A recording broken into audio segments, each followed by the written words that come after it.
بسم اللہ الرحمن الرحیم۔ ڈیئر اسٹوڈینٹس، آج ہم باب دوم ایمانیات و عبادات کا لاسٹ جز جو ہے وہ حج اور قربانی سٹارٹ کرنے جا رہے ہیں۔ اس میں دو چیزیں بیان ہوں گی، نمبر 1 پہ حج اور نمبر 2 پہ جو ہے وہ قربانی، ٹھیک ہے۔ تو چلیے ہم اس کو سٹارٹ کرتے ہیں۔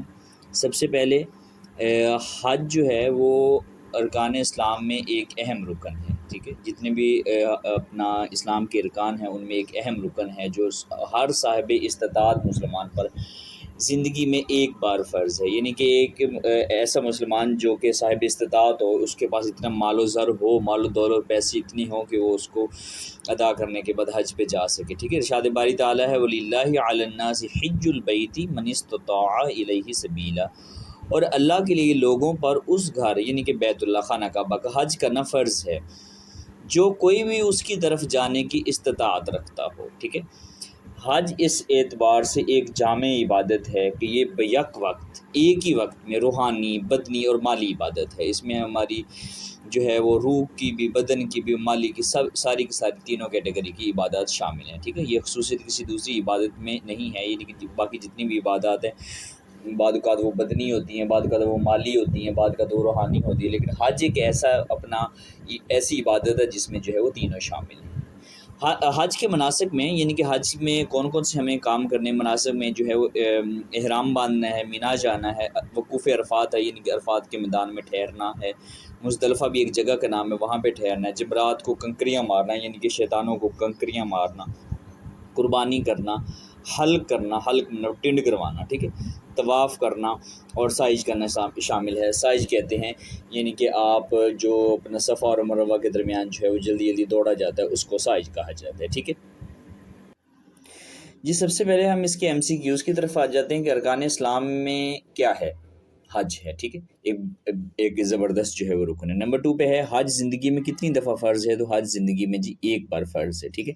اور اس میں اس آیت کا ترجمہ بھی پوچھا جا سکتا ہے کہ اس آیت کا ترجمہ کیا ہے، اور یہ آیت بھی پوچھی جا سکتی ہے، ٹھیک ہے۔ اسی طرح نبی کریم جی اسی طرح اس میں ایک یہ بھی پوچھا جا سکتا ہے کہ حج جو ہے وہ کیسے جامع عبادت ہے، تو حج جو ہے وہ ایک جامع عبادت ہے کیونکہ اس میں روحانی، بدنی اور مالی عبادات ہے۔ یہ جو ہے وہ خصوصیت کسی دوسری عبادت کو حاصل نہیں، یہاں تک آپ لکھ سکتے ہیں، ٹھیک ہے جی۔ چلیے ہم نیکسٹ سٹارٹ کرتے ہیں۔ نیکسٹ ہے حج اور عمرہ کی فضیلت کے اس کی فضیلت کے بارے میں ہے کہ نبی کریم خاتم النبیین صلی اللہ علیہ وآلہ وسلم نے ایک حج اور 4 عمرے ادا فرمائے۔ یہ ایک زبردست پوائنٹ ہے جس کو آپ نوٹ کریں گے کہ نبی کریم علیہ السلام نے کتنے حج کیے ہیں اور کتنے عمرے کیے ہیں، ٹھیک ہے۔ ایک حج کیے اور 4 عمرے ادا فرمائے۔ عمرہ جو ہے وہ واجب نہیں ہے بلکہ سنت ہے اور مستحب ہے۔ مستحب کا مطلب ہوتا ہے کہ اگر آپ کر لیں گے تو ثواب ہے، نہیں کریں گے تو کوئی گناہ نہیں ہے، ٹھیک ہے۔ نبی کریم خاتم النبیین صلی اللہ علیہ وآلہ وسلم کا فرمان ہے کہ ایک عمرہ دوسرا عمرہ کرنا دونوں عمروں کے درمیان گناہوں کا کفارہ ہے، یعنی کہ جب آپ ایک عمرہ کرتے ہیں تو دوسرے عمرے تک جو بیچ میں جو اپنا عرصہ ہے وہ سارا کا سارا کیا ہے، گناہوں کا کفارہ ہے۔ اور حج مبرور یعنی کہ حج مقبول جو ہے کہ جزا جنت کے سوا کچھ نہیں ہے، یعنی کہ جس کا حج قبول ہو جائے اس کو جنت کے سوا اور کچھ نہیں ہے، ٹھیک ہے، یعنی کہ جنت ہی ہے اس کے لیے۔ نبی کریم خاتم النبیین صلی اللہ علیہ وآلہ وسلم نے 3 لوگوں کو اللہ تعالیٰ کا مہمان قرار دیتے ہوئے ارشاد فرمایا، یعنی کہ 3 لوگ جو ہے اللہ تعالیٰ کے مہمان، کون کون سے؟ نمبر 1 پہ اللہ کی راہ میں جہاد کرنے والا، نمبر 2 پہ حج کرنے والا، نمبر 3 پہ عمرہ ادا کرنے والا۔ یہ سب کے سب کیا ہیں، اللہ کے مہمان ہیں۔ اللہ تعالیٰ نے ان کو بلایا ہے تو انہوں نے حاضری دی اور انہوں نے اللہ تعالیٰ سے مانگا تو اس کو کیا کیا گیا، عطا کیا گیا۔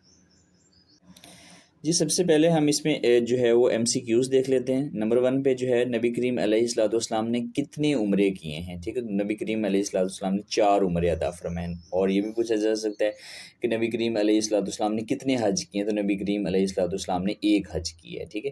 اور عمرہ کرنا جو ہے وہ کیا ہے، واجب ہے، سنت ہے، مستحب ہے، کیا ہے، تو عمرہ کرنا جو ہے وہ جو سنت بھی ہے اور کیا ہے، مستحب ہے، ٹھیک ہے۔ اور اسی طرح نبی کریم علیہ السلام نے جو ہے وہ اللہ کا مہمان قرار دیا ہے، کس کو، کتنے لوگوں کو قرار دیا اللہ کا مہمان، تو اللہ تعالیٰ کا مہمان جو ہے وہ 3 لوگوں کو قرار دیا گیا ہے، ٹھیک ہے۔ اور اسی طرح جو ہے وہ حج اور عمرہ کرنے والا جو ہے وہ کیا کہلاتا ہے، حج اور عمرہ کرنے والا جو ہے وہ کیا ہے، اللہ تعالیٰ کا مہمان کہلاتا ہے۔ جی ہم ابھی نیکسٹ سٹارٹ کرتے ہیں۔ جی، حج کرنے کا یہاں سے ایک مختصر جو ہے وہ ڈیٹیل کے ساتھ تو نہیں، ایک مختصر جو ہے وہ طریقہ بیان کیا جا رہا ہے کہ حج کرنے کا ایک مختصر طریقہ کیا ہے، ٹھیک ہے۔ حج کرنے والا 8 ذی الحجہ کو صبح کی نماز کے بعد احرام باندھے گا، 2 رکعت نماز پڑھے گا اور یہ دعا مانگے گا: اے اللہ، میں حج کا ارادہ کرتا ہوں تو اس کو میرے لیے آسان کر دے اور قبول فرما، یہ دعا کرے گا، ٹھیک ہے۔ اور تلبیہ کے درج ذیل الفاظ بلند کرے گا۔ تلبیہ کے الفاظ درج ذیل یہ ہیں: لبیک اللہم لبیک لا شریک لک لبیک ان الحمد والنعمت لک والملک لا شریک لک لبیک، ٹھیک ہے۔ حاضر ہوں اے اللہ، میں حاضر ہوں، تیرا کوئی شریک نہیں، تیرے ہی لیے تعریفیں ہیں، نعمتیں ہیں اور بادشاہت تیری ہی ہے، ٹھیک ہے، تیرا اس میں کوئی شریک نہیں ہے۔ یہ جو ہے وہ تلبیہ ادا کرے گا۔ جی، اس کے بعد کیا کرے گا؟ نماز فجر کی ادائیگی کے بعد مکہ سے مینا کے لیے روانہ ہو جائے گا۔ ظہر کی نماز وہاں پہنچ کر پڑھے گا اور 9 ذی الحجہ کو نماز فجر کے بعد مینا سے میدان عرفات کے لیے روانہ ہوگا، ٹھیک ہے۔ مغرب تک جو ہے وہ مقام عرفات جو ہے وہاں پہ قیام کرے گا اور پھر کیا کرے گا؟ دعا مانگے گا۔ غروب آفتاب یعنی کہ جب سورج غروب ہو جائے گا اس کے بعد جو ہے وہ میدان عرفات سے مزدلفہ کی طرف روانہ ہو جائے گا، ٹھیک ہے۔ پیدل جانا مستحب ہے، یعنی کہ اگر آپ پیدل جاتے ہیں تو آپ کو زیادہ ثواب ملے گا، ٹھیک ہے۔ آپ کسی اور چیز پہ بھی جا سکتے ہیں، مستحب کا مطلب ہوتا ہے کہ آپ کر لیں تو ثواب، نہ کریں تو کوئی گناہ نہیں ہے، یعنی کہ پیدل جانا مستحب ہے، زیادہ ثواب ہوگا آپ کو۔ مزدلفہ میں نماز مغرب اور عشاء کی نماز جو ہے ان کو اکٹھا پڑھا جائے گا، یعنی کہ ایک ہی ساتھ پڑھیں گے۔ رات مزدلفہ میں گزاریں، رمی کے لیے کنکریاں چنیں، یعنی کہ صبح جو ہے وہ شیطان کو جو آپ نے کنکریاں مارنی ہیں ان کو چنیں، اور صبح کی نماز ادا کرنے کے بعد مینا کی طرف روانہ ہو جائیں، ٹھیک ہے۔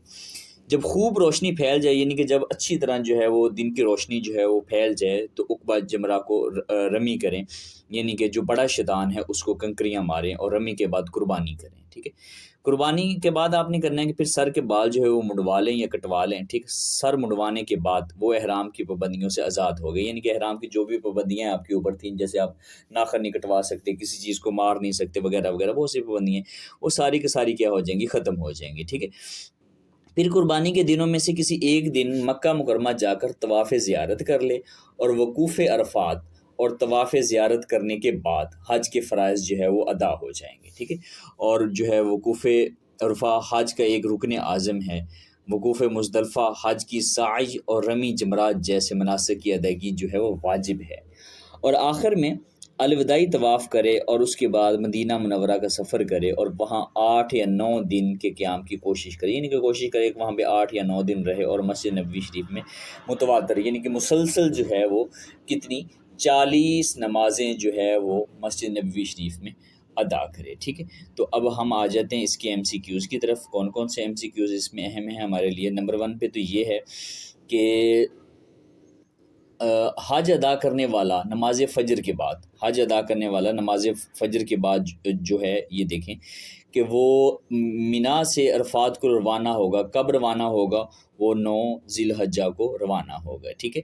اور اسی طرح 9 ذی الحجہ کو عرفات میں قیام کرے اور دعا مانگے۔ کب تک دعا مانگے گا؟ وہ جو ہے وہ نماز مغرب تک جو ہے وہ وہاں پہ دعا مانگے گا۔ اسی طرح جو ہے وہ عرفات مزدلفہ پیدل جانا جو ہے وہ کیا ہے؟ پیدل جانا جو مستحب ہے، فرض ہے، واجب ہے، تو پیدل جانا کیا ہے؟ مستحب ہے، یعنی کہ اگر آپ پیدل جائیں گے تو آپ کو کیا ہے؟ زیادہ ثواب ملے گا، ٹھیک ہے۔ اور اسی طرح جو ہے وہ مغرب اور عشاء کی نماز اکٹھی پڑھی جائے گی۔ کہاں اکٹھی نماز پڑھی جائے گی؟ جو ہے وہ مزدلفہ میں پڑھی جائے گی، اپنا مغرب اور عشاء کی نماز اکٹھی، ٹھیک ہے۔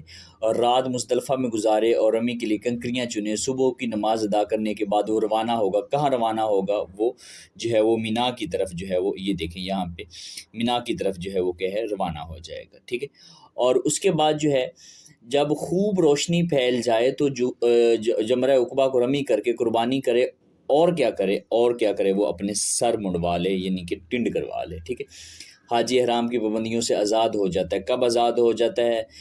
وہ آزاد ہو جاتا ہے سر منڈوانے کے بعد، جو ہے آپ یہاں پہ دیکھیں سر منڈوانے کے بعد جو ہے احرام کی پابندیوں سے آزاد ہو جاتا ہے، ٹھیک ہے۔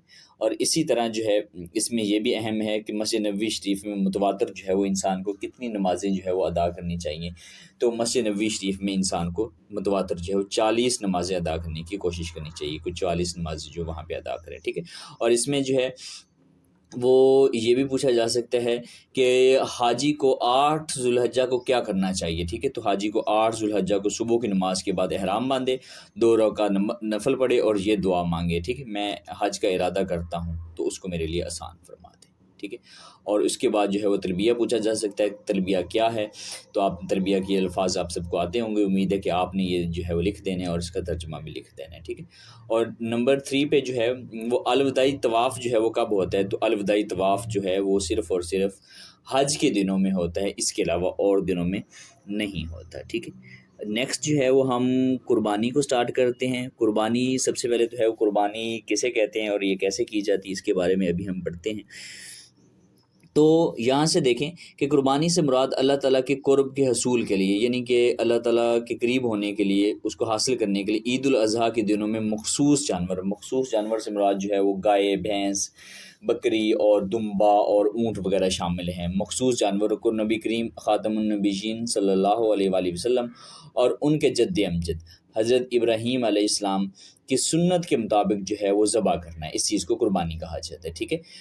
عید کے دن قربانی سے زیادہ فضیلت والا کوئی عمل نہیں ہے، اسی بنا پر یہ دن جو ہے وہ سال کا افضل ترین دن شمار ہوتا ہے، یعنی کہ سال میں جتنے بھی دن ہوئے ہیں ان میں سب سے زیادہ جو افضل ترین شمار ہوتا ہے وہ کیا ہے، یہ دن ہوتا ہے قربانی والا دن، ٹھیک ہے۔ قربانی نہ کرنے پر، یعنی کہ ایک شخص ہے اس کے پاس اتنے پیسے اور مال زر ہے کہ وہ قربانی کر سکتا ہے، لیکن اس کے باوجود وہ قربانی نہیں کرتا، تو اس پر جو ہے وہ سخت وعید آئی ہے۔ نبی کریم خاتم النبیین صلی اللہ علیہ وآلہ وسلم کا فرمان ہے کہ جس شخص کو قربانی کی وسعت ہو اور وہ قربانی نہ کرے تو وہ ہماری عیدگاہ کے قریب نہ آئے، یعنی کہ وہ ہمارے عیدگاہ کے قریب نماز پڑھنے ہی نہ آئے۔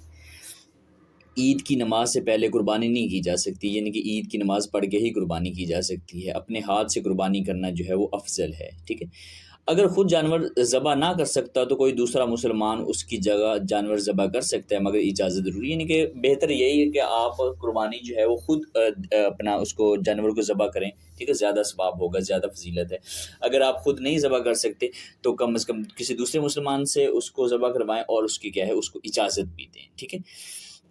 نبی کریم خاتم النبیین صلی اللہ علیہ وآلہ وسلم نے اپنی ازواج مطہرات رضی اللہ تعالیٰ عنہن کی طرف سے بھی قربانی فرمائی تھی۔ اجتماعی قربانی میں ایک گائے، یعنی کہ جب ہم اکٹھے ہو کر قربانی کرتے ہیں تو ایک جانور میں کتنے لوگ جو ہے وہ شریک ہو سکتے ہیں، تو اجتماعی قربانی میں ایک گائے میں 7 افراد اور اونٹ میں زیادہ سے زیادہ 10 افراد شریک ہو سکتے ہیں، ٹھیک ہے۔ گائے اور بھینس وغیرہ میں 7 اور اونٹ میں 10 افراد شریک ہو سکتے ہیں، البتہ کم از کم کی کوئی تعداد متعین نہیں، یعنی کہ 2 بھی کر سکتے ہیں، 3 بھی کر سکتے ہیں، زیادہ سے زیادہ جو ہے وہ کیا ہے 7 لوگ، اونٹ میں 10 لوگ شریک ہو سکتے ہیں، اس سے زیادہ نہیں ہو سکتے، کم میں جتنے مرضی ہو جائیں، یا 2 یا 3 لوگ بھی برابر جو ہے وہ گوشت کو تقسیم کر سکتے ہیں، ٹھیک ہے۔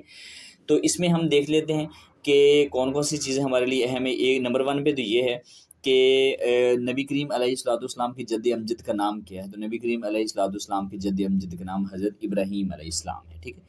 اور اسی طرح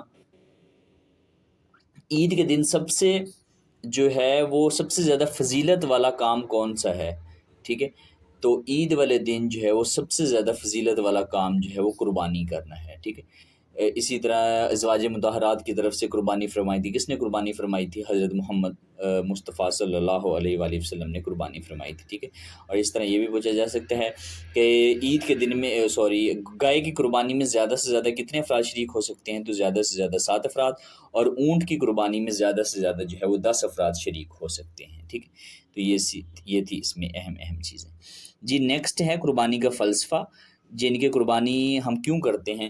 قربانی کا فلسفہ یہ ہے کہ اللہ تعالیٰ کی رضا کے حصول کے لیے اپنی خواہشات کو قربان کر دیا جائے، یعنی اللہ تعالیٰ کو راضی کرنے کے لیے انسان جو ہے وہ اپنی خواہشات کو اپنا قربان کر دے، اور اس بات کا عہد کرنا ہے، ارادہ کرنا ہے کہ اگر ہمیں اللہ کی راہ میں اپنی جان بھی قربان کرنا پڑے تو ہم دریغ نہیں کریں گے، یعنی کہ اللہ تعالیٰ کی بارگاہ میں ہمیں اپنی جان بھی قربان کرنی پڑی تو ہم جو ہے وہ کیا ہے کر دیں گے۔ حج و قربانی ملت اسلامیہ کے اتحاد اور یگانگت کے مظاہر ہیں۔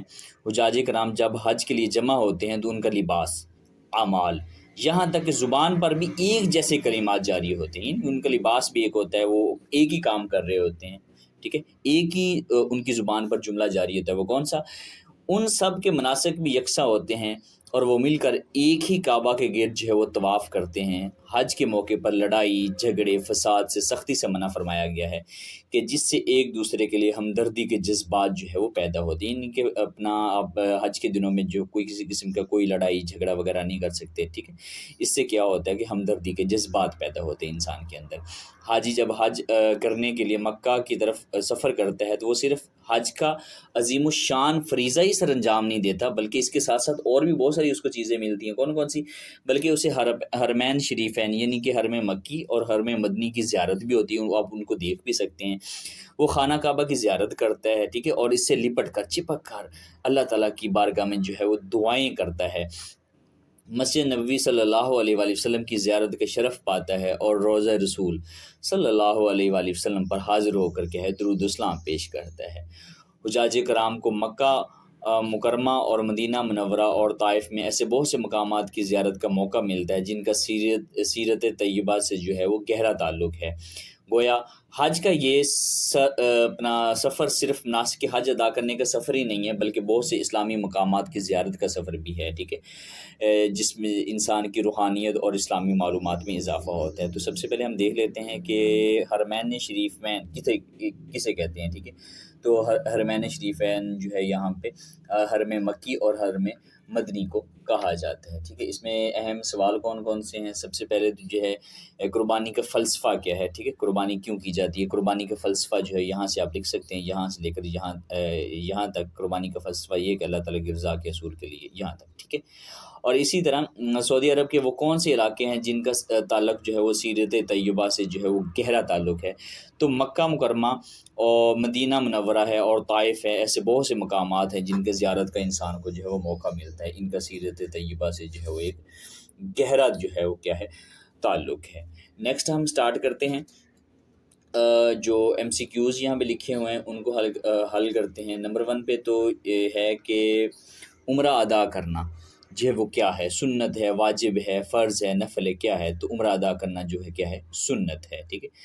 حج کا رکن اعظم کیا ہے؟ حج کا رکن اعظم جو ہے وہ کیا ہے؟ وقوف عرفہ ہے، یہ حج کا سب سے بڑا رکن ہے۔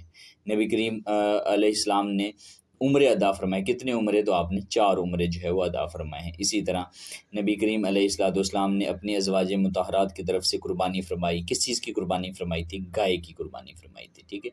اسی طرح 8 ذوالحجہ کو حاجی احرام باندھتے ہیں، کب احرام باندھتے ہیں؟ جو ہے وہ کیا ہے؟ نماز فجر کے بعد احرام باندھتے ہیں۔ جی یہاں سے جو ہے وہ مختصر سوالات سٹارٹ ہو رہے ہیں۔ نمبر 1 پہ سوال تھا کہ حج کے کوئی سے 3 مناسک تحریر کریں، تو حج کے جو ہے وہ مناسک ہے، آپ ان میں سے کوئی بھی 3 لکھ سکتے ہیں۔ نمبر 1 پہ احرام باندھنا ہے، مینا جانا ہے، اور وقوف عرفات ہے۔ جی اسی طرح سوال نمبر 3 ہے کہ قربانی کی استطاعت ہونے کے باوجود قربانی نہ کرنے والوں کے بارے میں نبی کریم علیہ السلام نے کیا ارشاد فرمایا ہے؟ تو نبی کریم علیہ السلام نے ارشاد فرمایا کہ جس شخص کو قربانی کی وسعت ہو اور وہ قربانی نہ کرے تو وہ ہماری عیدگاہ کے قریب بھی نہ آئے۔ نمبر 2 پہ ہے کہ حج اور عمرہ کے بارے میں ایک حدیث مبارکہ تحریر کریں، تو آپ حدیث مبارکہ لکھ سکتے ہیں کہ ارشاد نبوی ہے کہ ایک عمرے کے بعد دوسرا عمرہ کرنا اور دونوں عمروں کے درمیان گناہوں کا کفارہ ہے، اور حج مبرور یعنی کہ حج مقبول کی جزا جو ہے وہ جنت کے سوا اور کچھ نہیں۔ اسی طرح سوال نمبر 4 ہے کہ عید کے دن سب سے فضیلت والا عمل قربانی کے متعلق 3 احکام لکھیں، تو آپ 3 احکام جو لکھ سکتے ہیں کہ عید کے دن سب سے فضیلت والا عمل جو ہے وہ قربانی کرنا ہے۔ نماز سے پہلے قربانی نہیں ہو سکتی۔ اجتماعی قربانی میں ایک گائے میں زیادہ سے زیادہ جو ہے وہ 10 افراد شریک ہو سکتے ہیں، اور اونٹ میں زیادہ سے زیادہ جو ہے وہ کتنے 10 افراد شریک ہو سکتے ہیں۔ جی اسی طرح لاسٹ کویسچن ہے کہ حج بیت اللہ کس طرح مسلمانوں کی باہمی اتحاد و محبت کو فروغ دیتا ہے؟ وضاحت کریں۔ تو مسلمانوں کے باہمی اتحاد و محبت کے فروغ کا ذریعہ حج بیت اللہ مسلمانوں کے باہمی اتحاد اور محبت کو فروغ دینے کا ذریعہ اس لیے ہے کہ حجاج جب حج کے لیے جمع ہوتے ہیں تو ان کا لباس، اعمال اور ان کی زبان کے کلمات ایک جیسے ہوتے ہیں، ٹھیک ہے۔ تمام مناسک ایک طرح ادا ہوتے ہیں، سب مل کر طواف، سعی اور دیگر جو ہے وہ مناسک بغیر لڑائی جھگڑے کے ادا کرتے ہیں۔ یہ اعمال مسلمانوں کے باہمی اتحاد اور محبت کو فروغ دیتے ہیں، ٹھیک ہے۔ امید ہے کہ آپ کو آج کا لیسن جو ہے وہ پسند آیا ہوگا۔ اللہ تعالی ہم سب کو بھی حج بیت اللہ کی سعادت نصیب فرمائے۔ دعاؤں میں یاد رکھیے گا۔ اللہ حافظ۔